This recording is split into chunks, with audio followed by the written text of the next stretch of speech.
سر اماں حسین آیا ہے دیکھو تو ایک نظر اماں ہے کیسا دور ہمیں وقت نے ہے دکھلایا یہ کیسا دور ہمیں وقت نے ہے دکھلایا سروں سے اٹھ گیا بچپن میں آپ کا سایہ کٹے گا کیسے تیرے بعد یہ سفر اماں حسین آیا ہے دیکھو تو ایک نظر اماں میں تم کو کب سے جگاتا ہوں کیوں نہیں اٹھتی میں تم کو کب سے جگاتا ہوں کیوں نہیں اٹھتی صدا دیتا ہوں رو رو کے بولتی ہی نہیں خدا را بولو کے پھٹتا ہے اب جگر اماں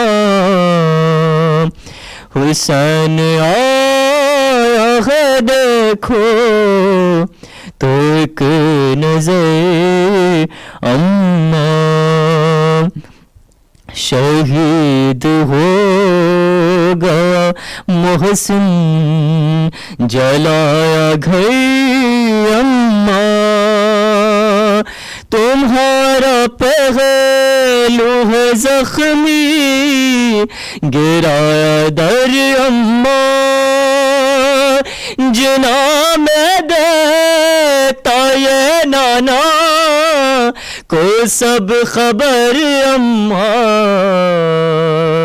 حسین آیا ہے دیکھو تو ایک نظر اماں صدا دیتا ہے کب سے تیرا پسر اماں حسین آیا ہے دیکھو تو ایک نظر اماں پر محمد والی محمد صلوات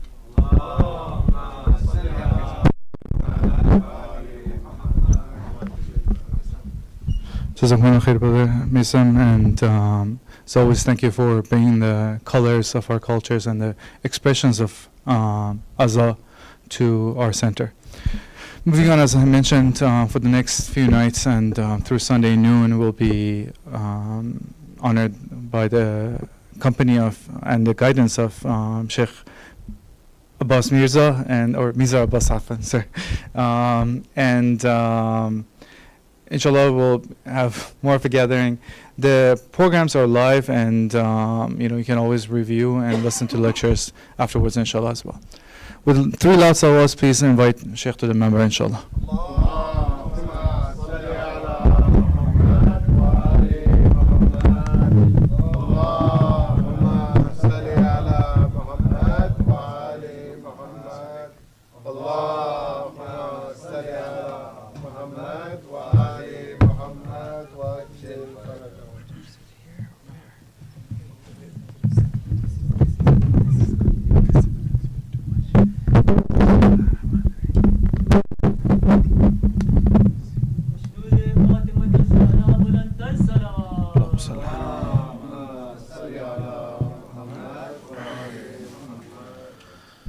رحم الله من قرأ الفاتحة. بسم الله الرحمن الرحيم. الحمد لله مالك يوم الدين إياك نعبد اهدنا الصراط المستقيم صراط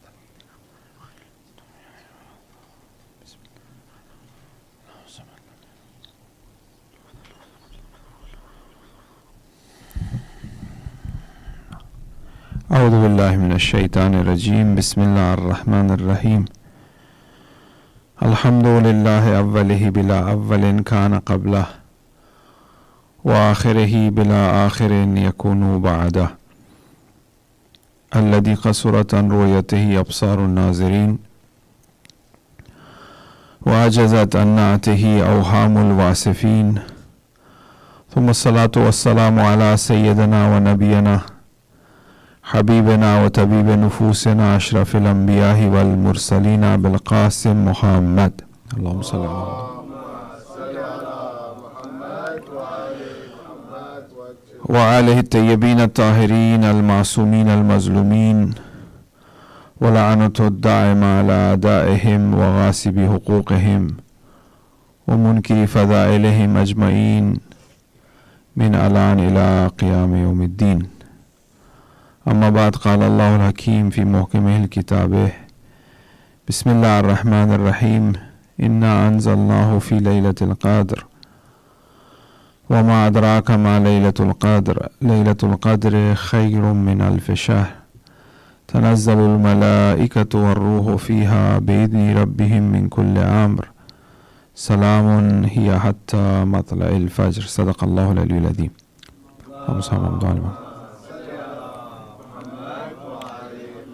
Assalamu alaikum wa rahmatullahi wa barakatuh. I thank Allah subhanahu wa ta'ala for giving me the tawfiq to be here, and this tawfiq would have been incomplete without the support of you brothers and sisters who are present here. May Allah bless Shaheed Abu Mustafa and the family members who serve the communities. May Allah bless them all. It's a great honor to be here, especially and particularly these special nights.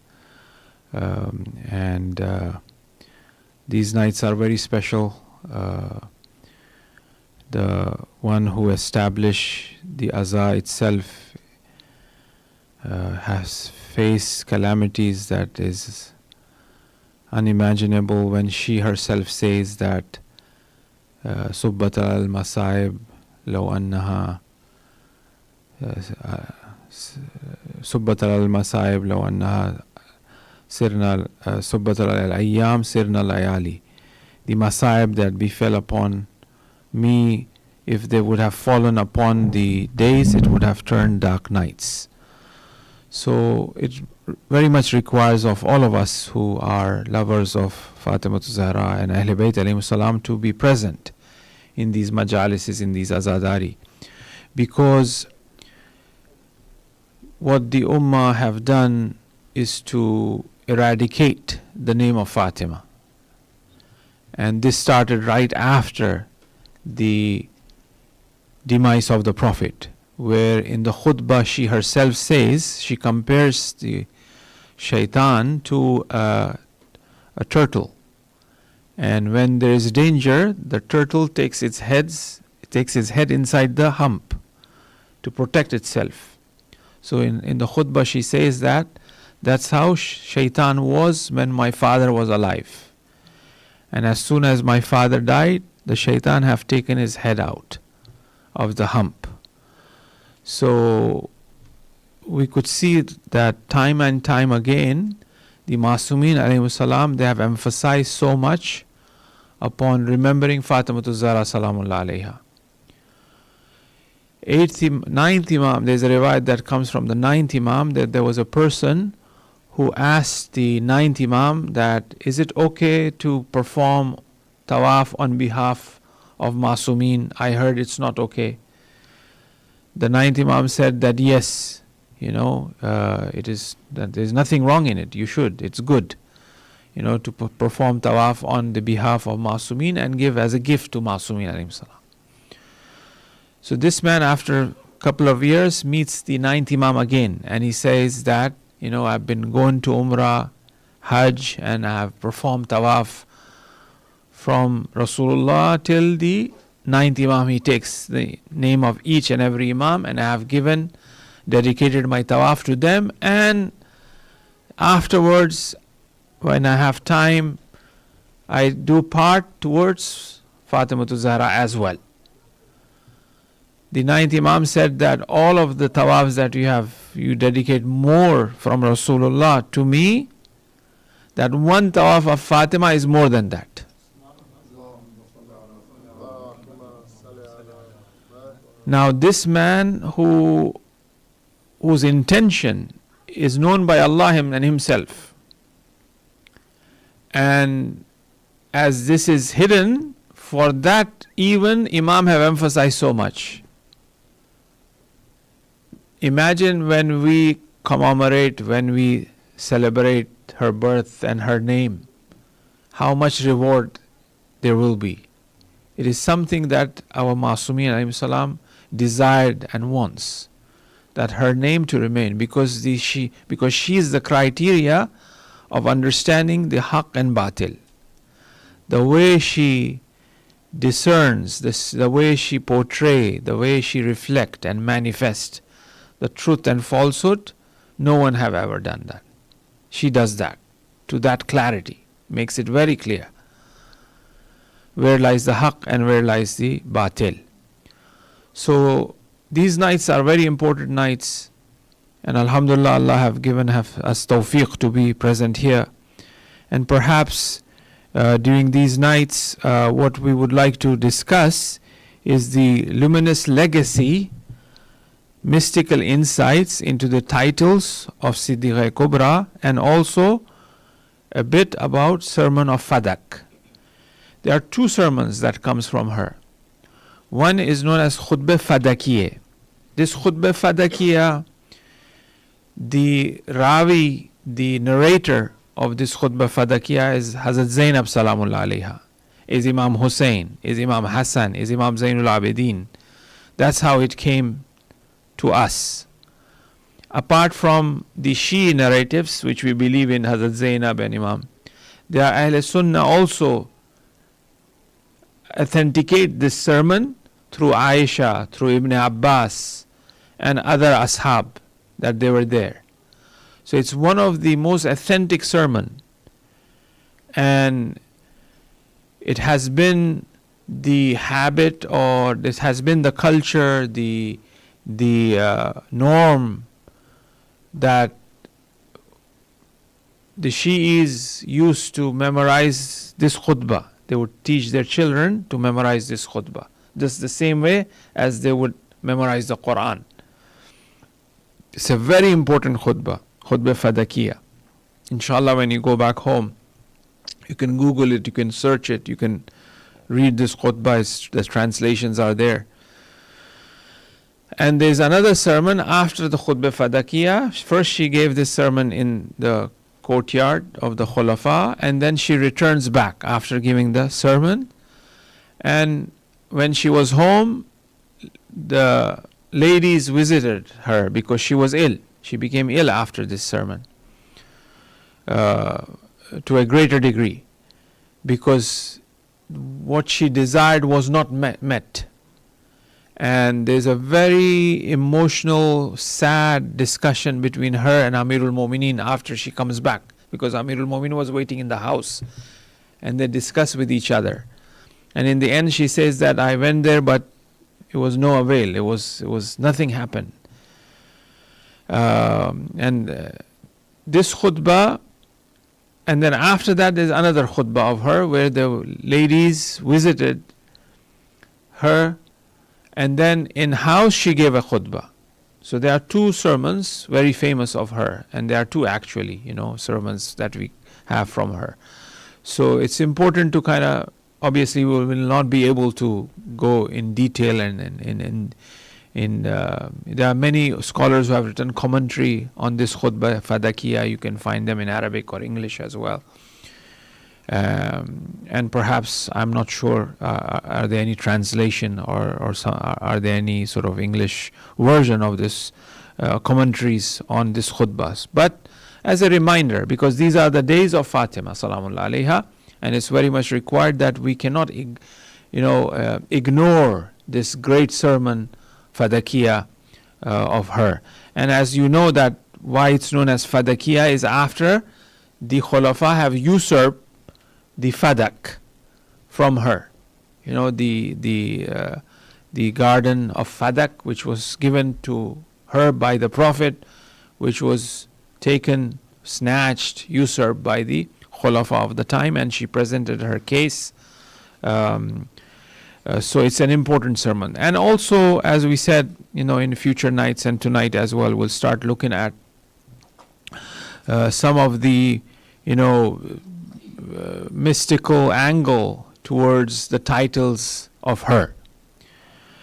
When it comes to title given, when it comes to name given, the Arab culture was very similar to the indigenous of America. They would name their child or their individuals based on the personality, what they have. Especially the land that we are in, you know, we are aware of the, you know, the culture that they have, and you would find their names sometimes to be strange. For example, you know, Wounded Bear or Dances with Wolf or Mockingbird, or, you know, these type of titles are given or names are given to the individuals. The purpose of that, and this is very similar as the, you know, anthropologists, when they compare the nomads and those people who regarded, you know, nature as their source of guidance, and that's what they did here as well. And that's why they used to move from place to place, very similar to the Arabs, how they were used to be. And that's why you find a lot of subtle disciplines existing among them and also among the Arabs. Poetry is one of them, to name one. Wounded Bear. Why? Because this person have been attacked or his family been killed, and this person have suffered. So now when this person comes in among a couple of people who are there gathered, when they say Wounded Bear have arrived, then the other individual would know how to treat with this person, how to deal with this person, you know, how to accommodate this person, so that no sort of,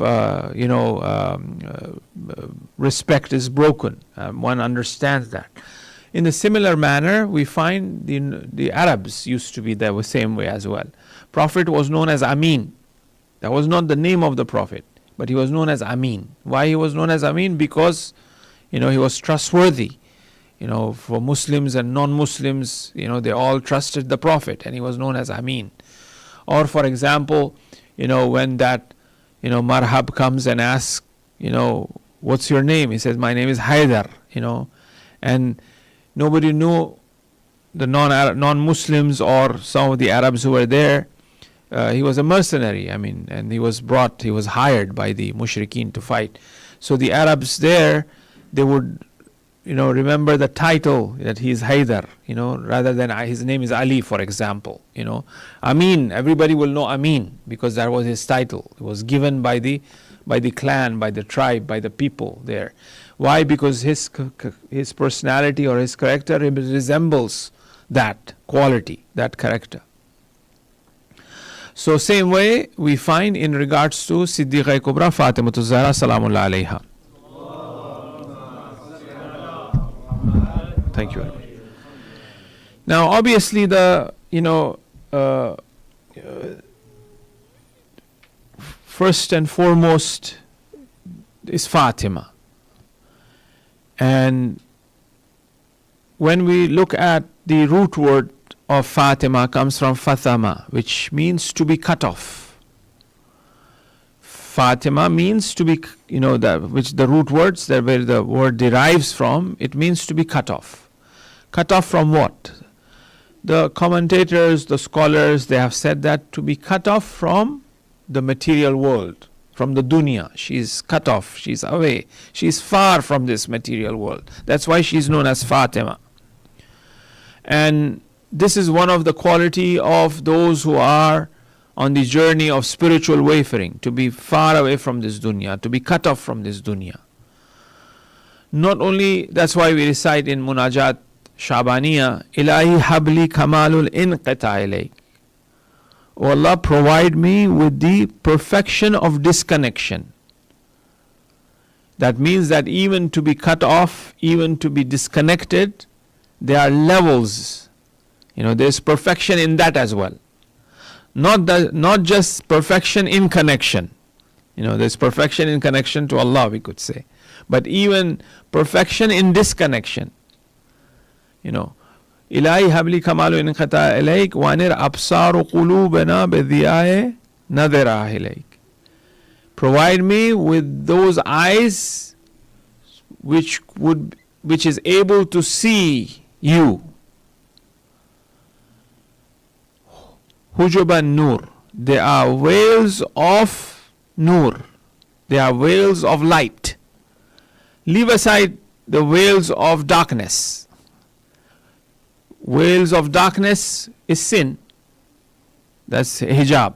That's a veil of darkness, which we have to trespass in order to see the nur. Bahajat says that, a person commits a sin, takes a step towards the sin, and we don't know where the second step would be. One step he has taken towards the sin, right after that, no idea what will happen. The intensity of that sin may be so much that it can pull this person.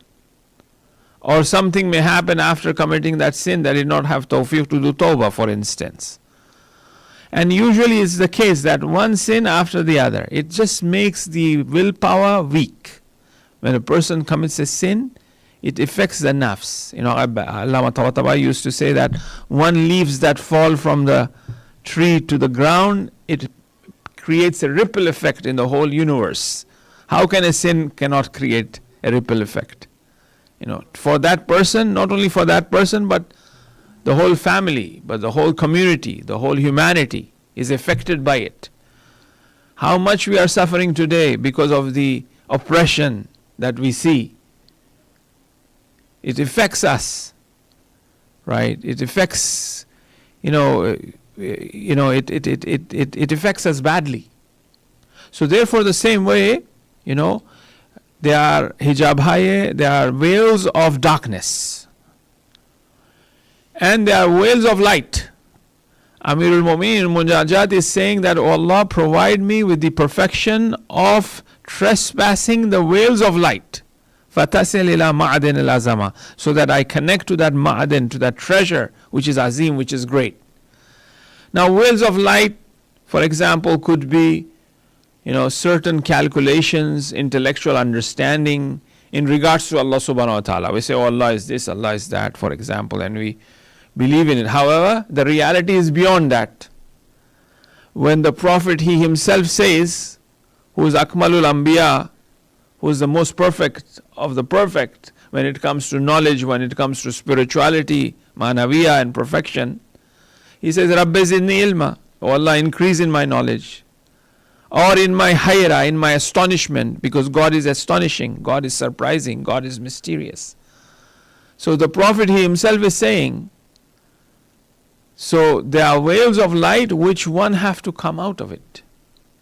That's why Amirul Mu'minin says that the true Tawheed is to get rid of all of the attributes of Allah. We say Allah is Rahman, Rahim, Kareem, Latif, Muhaimin, Aziz, Jabbar. These are there for us to comprehend and understand. But the true Tawheed is beyond that. That's why Allah, we say who is who. Which echoes similarity to the Far Eastern concept of Taoism, where they say the Tao that can be named is no Tao. You cannot really name Tao. Which echoes the first poetry of Mullah Hadi Sabzawari in Sharh Manzuma, where he says that when he's Mu'arrif al-Wujud, when he's introducing Wujud, he says, there's no definition for the existence, in bracket Allah, because a thing that can be defined, the definition should be clearer than the thing that can be defined.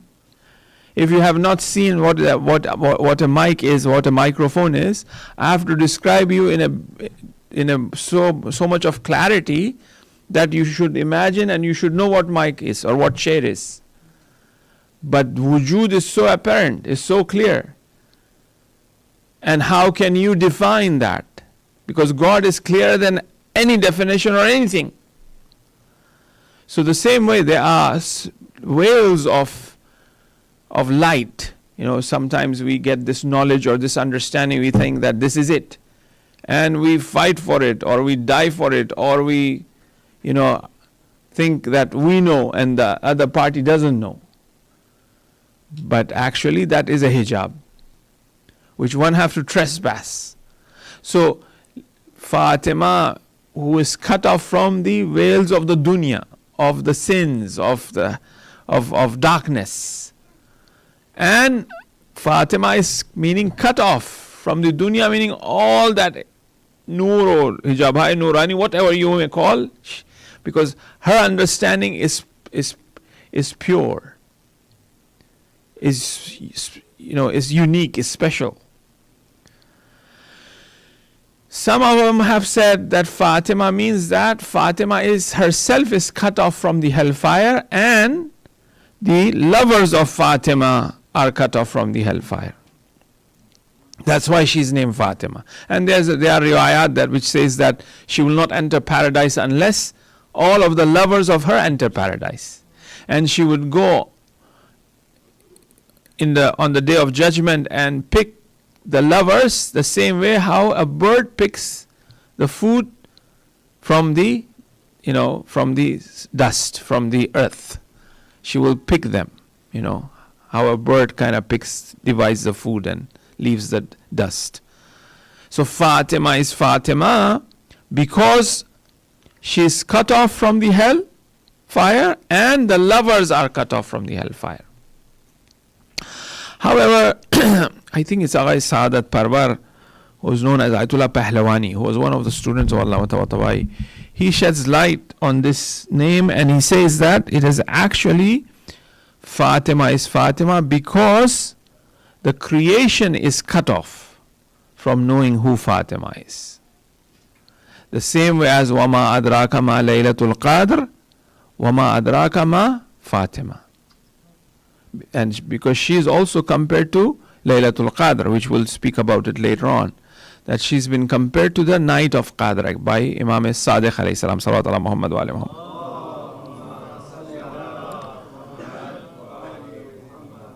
Because it is not possible for the creation to comprehend who she is. Lawla, Hadith Qudsi, no, Lawlak lama khalaqtul aflaq. If it wasn't for the Prophet, the creation wouldn't have been created. Lawla Ali lama khalaqtuk. If it wasn't for Ali, the Prophet wouldn't have been created. Lawla Fatima lima khalaqtu kuma. If it wasn't for the Fatima, both of them wouldn't have been created.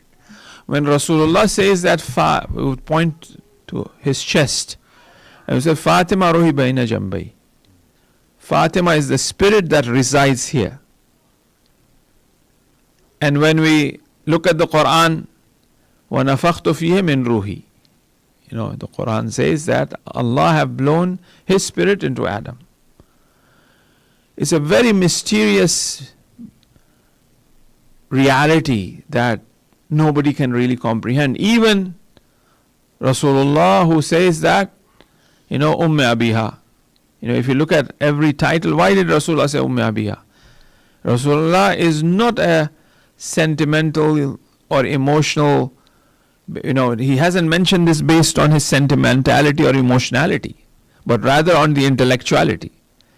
Because Rasulullah is not like how we are, we call our children, you are our father, my grandmother, my everything, It's Rasulullah would stand up and walk towards her to welcome her and will put her where he was sitting. This is how respect Rasulullah showed to the daughter, which has not become the sunnah. Yes, other things have become the sunnah. For example, if you go outside, when you bring a gift, first gift you should give to your daughter, then to your son. This is sunnah.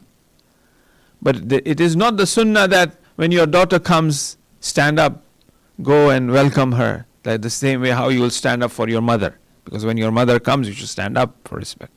But here is Rasulullah. When Fatima would enter, Rasulullah will stand up.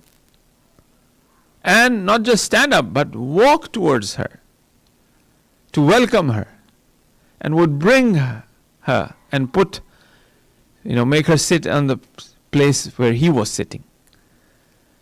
This shows that Rasulullah is seeing something much divine, something very profound in Fatima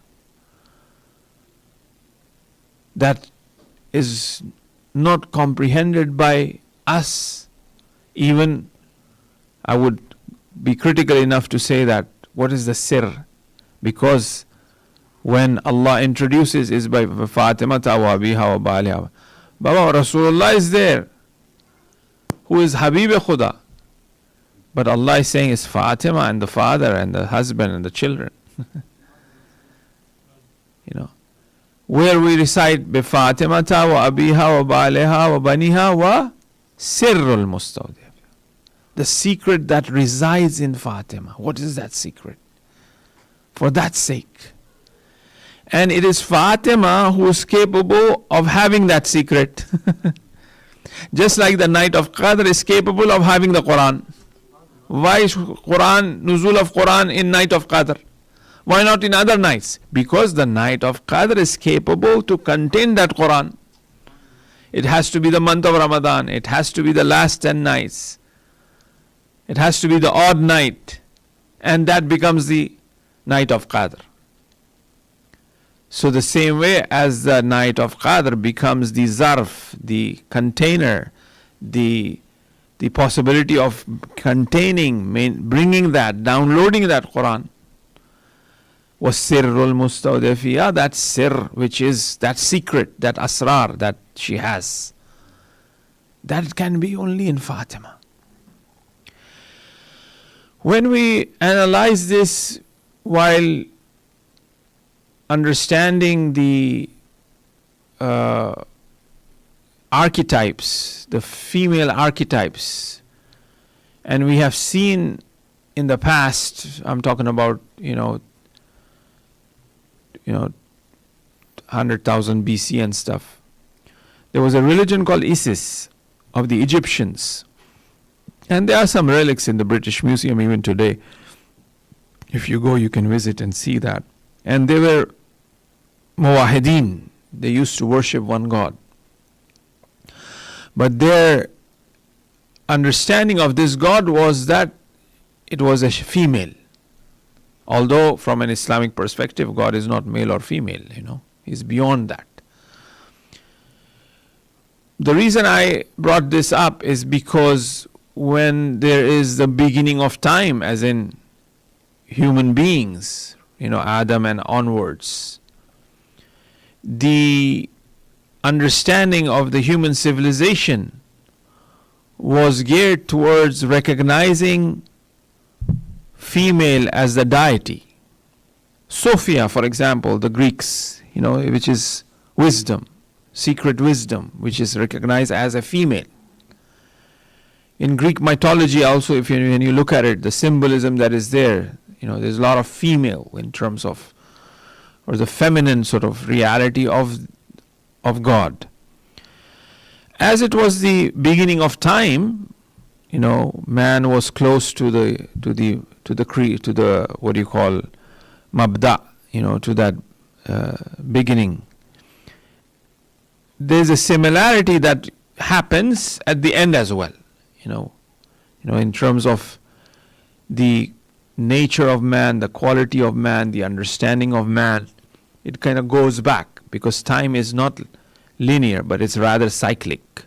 It repeats. And what we see in terms of today, as it seems to be the end of time, another of the concept is like when you look at Hinduism, for example. It tends to have a lot of mythological, symbolical realities being mentioned. And it's very fascinating, when you look at that religion, which is prehistoric, early religion, of man. Very mythical, and we see the similar reports or narratives in regards to the end of time, the Gog and Magog. It's like a very mythical, symbolic reality, what it is. How can that be? Or the time of the 12th Imam, the people coming back from, they have already died, but they will come back, the belief that Abul Fazl Abbas will come back, Ali Akbar alayhi salam will come back, the Ashab Kahf will come back, Khizr will be there, all of these prophets will be there. They are dead. But it's a very mythical sort of narratives that we find, which we see in the beginning of time as well. So, in terms of the female deity, we find similarities now when we look at how feminism is promoted. How much, the feminist sort of mentality and promotion that we see today, although, many people kind of regard Islam to be having that feminist aspect as well, because it has given a lot of rights vis-a-vis to the previous civilizations that were there, But once again, this rise of presence of femininity among civilizations is also an indication of that. And as this is within the nature of man, to regard that, because, for example, creation, as a nature, creation is all feminine sort of reality. Birth, it's a female thing, right? Nature is a female thing, right? It has that sort of feminine substance to it. So as this is part and parcel of human psyche, Shia Islam recognizes that and presents this balance, not perverted sort of idea of what is the position, station, maqam of a female. That she is something, she is the prototype, she is the role model. The 12th Imam, we have about 600 hadiths that comes from the 12th Imam, The 12th Imam says that Fatima is my role model. She is the uswa, she is the role model for me. Once again, if we want to get into male and female, although he's a male, and she is a female, and she is becoming the role model for him. When it comes to that spiritual realm or spiritual reality, there is no male and female as such, because the sunnah of Rasulullah is practiced by ladies as well, by men as well. It's still sunnah. Because he is insan-e kamil. He is that perfect man which contains within him the masculinity and femininity in perfect balance. And therefore his actions becomes the actions that an insan should follow. An insan is not a human being, not male or female, a human being. And when a human being follows that, would reach to that kamal, to that perfection. That's why, there's a hadith Qudsi which says that, Qurbun Nawafil, very famous among the Ahl Urafa, Sufiye, and also Ahl Sunnah.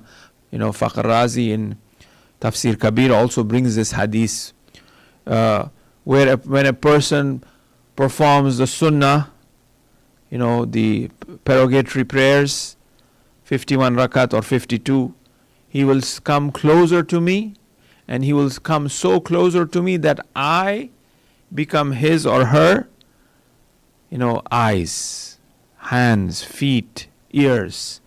Allah. So that means that this man, through practice, this human being, through practice, will reach to a point where Allah is saying, I will become.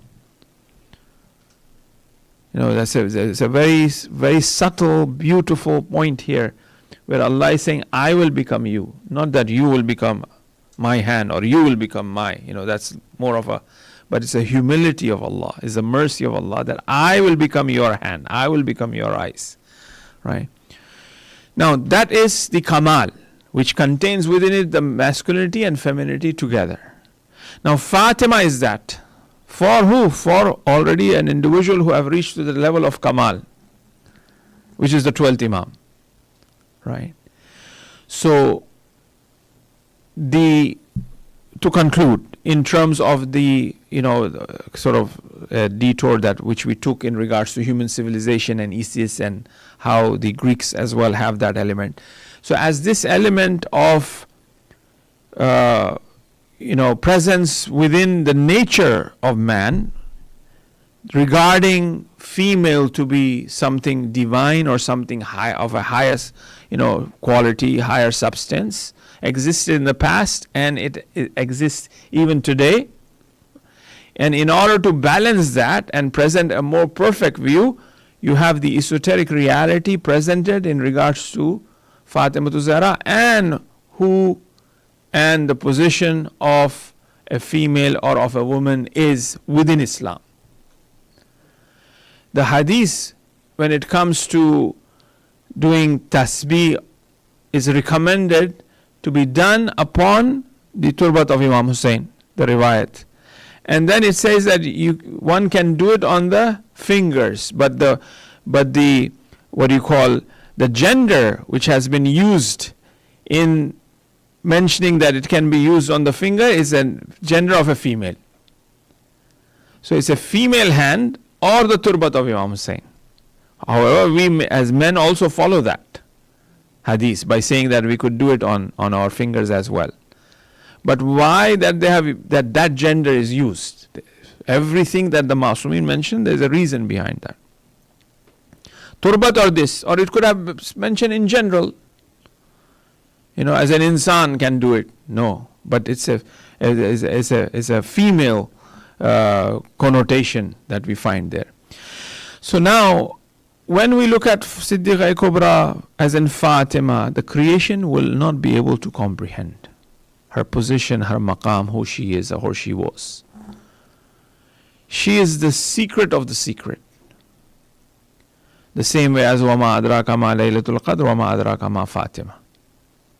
One will not comprehend. But this doesn't mean that we stop. The same way as we will not be able to understand Allah, doesn't mean that we don't inquire or understand or increase our ma'rifat. We have to continuously increase our understanding and ma'rifat of Allah subhanahu wa ta'ala. The same applies for Fatimah Zahra salamullah alayha as well. The more we reflect, the more we will be able to understand. There is within the cosmological theorem or cosmological reality presented by Ibn Sina, where he talks about 10 uqul, aql awwal, aql thani, thalith, rabi, and all 10, the first intellect, second intellect, third, fourth, fifth. And when it reaches to the 10th intellect, that is where the human beings connect to higher worlds. Through that 10th intellect, it's through aql. And it is actually through aql we connect to Allah. It is through our intellect we connect to the metaphysical world, not to our physical.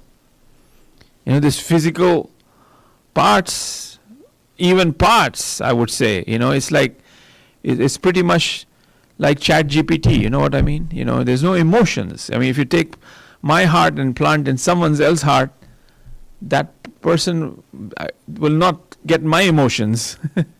My eyes or whatever, nothing will be transferred. These are physical, what do you call, body parts. They are physical. That spirituality is not transferred. Just how you will treat to a computer or a Chat GPT, or there's no emotions there, right? It will give the answer. The heart will play its role, but that emotionality will not. So the only reason or the only way we connect to the metaphysical reality, to God, is through our aql. And that's the lowest level of aql. That's the 10th one. From first till 10th, Ibn Sina talks about it in detail. All of these 10 uqul, what do they mean and how they are different from each other. Now, from between the first aql and Allah, there is a mysterious if you imagine to be in circles, there's a mysterious gap. And the first aql is symbolized as the Muhammadan light. That God created the first thing, God created his Muhammadan light. The first thing is aql awwal. The first thing God created is the Muhammadan light. And the first thing from a philosophical perspective is the aql awwal. Now, within the Muhammadan light and the creation and Allah subhanahu wa ta'ala and his Zat, there is a vacuum, or there is a space, or there is a realm. That realm is known as the realm of Mashiach. That realm is known as the realm of irada, of the will of Allah subhanahu wa ta'ala itself to create that. And that Mashiach is symbolized as Fatima. Once again, it goes beyond comprehension. Right? So Fatima is Fatima because the creation is Fatima, is cut off from knowing her reality. Nobody could really know who she is. And inshallah we'll look at other qualities of her, and this Mashiach itself within it has the reality of ismat, infallibility, which we'll talk about infallibility and ilm tomorrow, inshallah, in regards to her reality. And as the Prophet have said that she is my mother, Abiha, the 11th Imam have said that Nahnu hujjaj Allahi ala khalqih, we are hujjat of Allah for the creation, and our Jadda, our grandmother, is hujjat for us. Hujjat for the Imamat, because hujjat is a term that the Imam is using. He's not saying our Jadda is the purpose, is the reason for us to be here as a grandmother. No, but hujjat is a very technical, theological, philosophical term that the Imam is using, which means that she is hujjat for the imamat, which includes the wilayat of Amir al-Mu'mineen as well. And she becomes the mother for risalat and the mother for imamat. Both of the lights of risalat and imamat is in her. The light of imamat in the imams, the light of risalat in Rasul. But Fatima is the one which contains the light of risalat and the light of imamat. So a wujud and existence have to be of that caliber. The heart should be that strong. Alam nashra laka sadrak, right? Allah expanded the heart of the Prophet for the nuzul of Quran. So the heart and that existence must be that strong, which is capable of maintaining that, having that. That's why that sir is there. That's why she is something else. And when we look at all of this, her sacrifice, her shahadat, her sacrifice becomes that source of ease and peace and a guidance for the Imams. And that's why they always remembered the musibat of Fatima when they face calamities. Allama Majlisi in Biharul Anwar says that the 5th Imam was in heavy fever. He was ill. He has placed a jar of water and he was just putting on his face and he was saying, Ya Jadda, Ya Jadda. He was remembering Fatima. Allama Majlisi, he himself writes a commentary on a footnote on this, and he says that maybe for the shifa, he's doing tawassul. The Imam who is perfect, the Imam who himself, gives shifaat, bi'idhnillah, is doing tawassul to Fatima for that. And the other thing he also says in that footnote, he says that actually no, because he's suffering, and in order to ease his suffering, he remembers the Masa'ib of Fatima. The house, the library of the sixth Imam was torched, was burnt, was burning. Women were running outside to save their life. The ashab were helping. The students were helping. Imam was also busy doing that. And all of a sudden, he just sits down, looking at the burning house and the library. And the ashab thought that maybe he's sad because of what happened. They asked him, why? He says that, I remember the burning door of Fatima. The Masa'ib of Fatima came to me, and I couldn't really bear it. Every Imam, when we look at the maqatil or the reports in regards to their martyrdom, we find that the eighth Imam, Muntaha al-Amal, Sheikh Abbas, he says the eighth Imam was coughing, was, bringing out, there was cough coming out of his water because of the effect of the poison, which was white like a snow. And then at that hour he was saying, Ya Zahra, Ya Zahra. Imam Hussein alayhi salam in the Qatlgah, they wanted to see what Hussein is saying. Maybe he is ready to make a truce or peace. Let's go near and listen to what Hussein is saying. He was saying, Ya Zahra, Ya Zahra. And one of the zikr that Hussein gives to Sakina before leaving, he says, Sakina, whenever you are in trouble, whenever you are in difficulty, do the zikr of Ya Zahra, Ya Zahra. All of the Masumeen, whenever they were in trouble, they call Ya Zahra, Ya Zahra. Because the pain and the atrocities of Zahra is so much.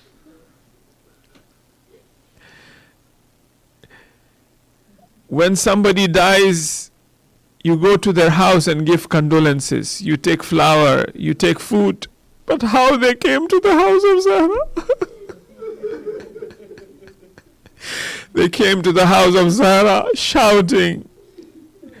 And then not only that, they know that Zahra is behind the door. They torch the door. And it doesn't stop here. They kicked the door and the door fell on Zahra.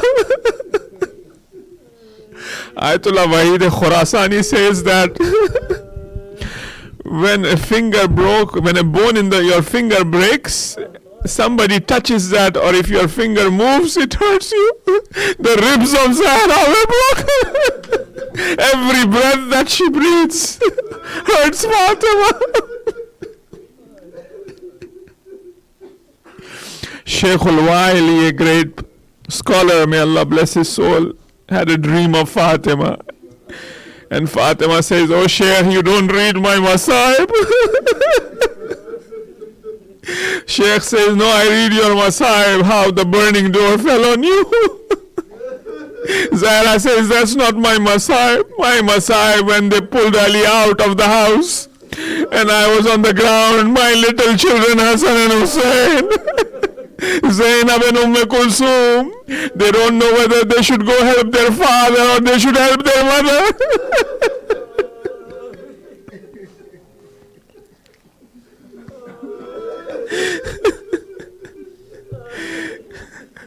Zahra was so ill that Ali alayhi salam goes to Bilal and says, oh Bilal, because you know that Bilal did not recite azan after the Prophet. Zahra is so ill. Oh Bilal, she has requested you to recite azan because she wants to remember her father. She misses her father so much. Oh Bilal, please recite azan. Bilal accepted that. This is a riwayat from Ahl Sunnah and Shii both. And when Bilal said Allahu Akbar, Fatima said, take my bed near the door so I can hear Bilal. And as soon as Bilal says, Ashhadu anna Muhammadan Rasulullah, Zahra passed out. Oh Bilal, stop! Oh Bilal, stop!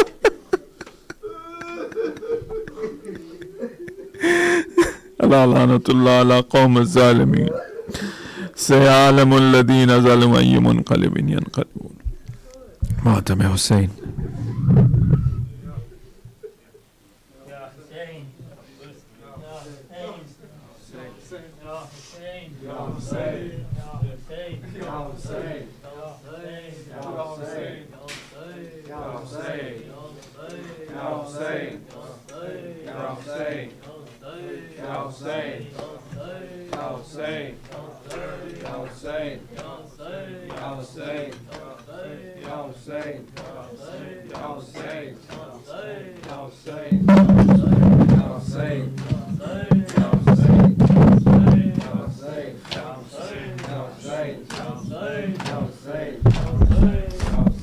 حق مانگنے جو زہرا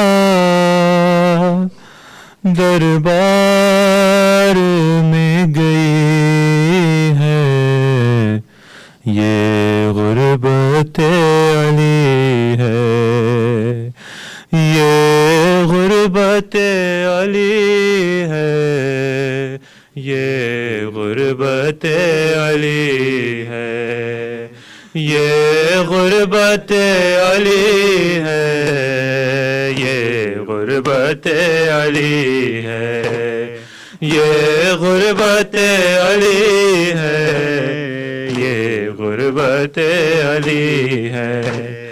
حق مانگنے جو زہرا، حق مانگنے جو زہرا دربار میں گئی ہے، یہ غربت علی ہے، یہ غربت علی ہے، یہ غربت علی ہے، یہ غربت علی ہے، یہ غربت علی ہے۔ آواز آ رہی ہے میں بنت مصطفیٰ ہوں، بابا کے کلمہ گویوں میں ہی تو فاطمہ ہوں، پہچاننے سے دنیا، پہچاننے سے دنیا انکار کر رہی ہے، یہ غربت علی ہے، یہ غربت علی ہے، یہ غربت علی ہے، یہ غربت علی ہے، یہ غربت علی ہے۔ سن کر سلام حیدر کوئی نہیں ہے رکتا، واجب نہیں سمجھتا کوئی جواب دینا، افسوس فاطمہ بھی، افسوس فاطمہ بھی یہ بات جانتی ہے، غربت علی ہے، یہ غربت علی ہے، یہ غربت علی ہے، یہ غربت علی ہے، یہ غربت علی ہے۔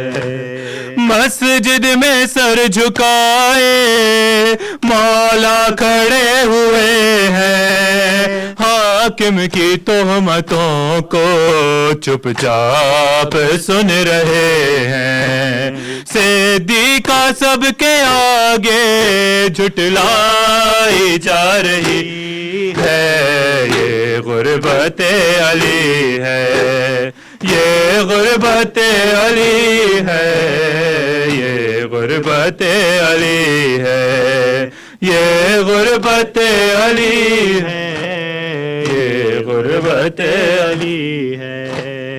ایک کوچے میں پہنچ کر دیکھا ہے مجتبیٰ نے ظالم نے ضرب ماری کیسے خدا ہی جانے بنتے نبی زمین پر غش کھا کے گر پڑی ہے یہ غربت علی ہے یہ غربت علی ہے یہ غربت علی ہے یہ غربت علی ہے یہ غربت علی ہے کافی ہے بس یہ فکرہ رونے کو زندگی بھر ہاتھوں کو اپنے اکثر کہتے تھے ملک حیدر خیبر شکن کی زوجہ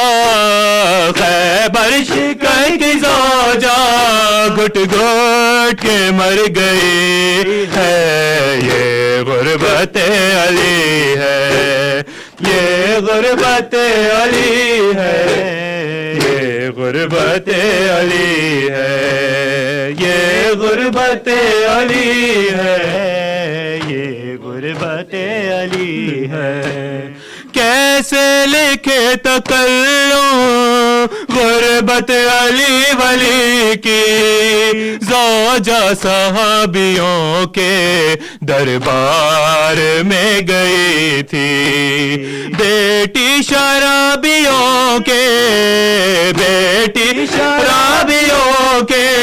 دربار میں گئی ہے یہ غربت علی ہے یہ غربت علی ہے یہ غربت علی ہے یہ غربت علی ہے یہ غربت علی محمد صلوات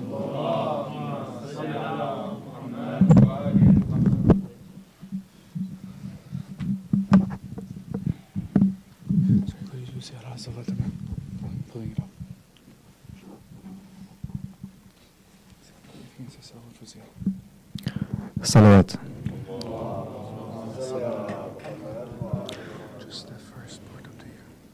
اللهم صل على محمد وآل محمد اللهم صل على محمد وآل محمد اللهم صل على محمد وآل محمد زيارة يا ممتحنة امتحنك الله الذي خلقك قبل أن يخلقك فوجدك لمن امتحنك صابرة وزعمنا أن لك أولياء ومصدقون وصابرون لكل ما أتانا به أبوك صلى الله عليه وآله وأتى به وصيه فإنا نسألك إن كنا صدقناك إلا ألحقتنا بتصديقنا لهما لنبشر أنفسنا بأننا قد طهرنا بولايتك صلوات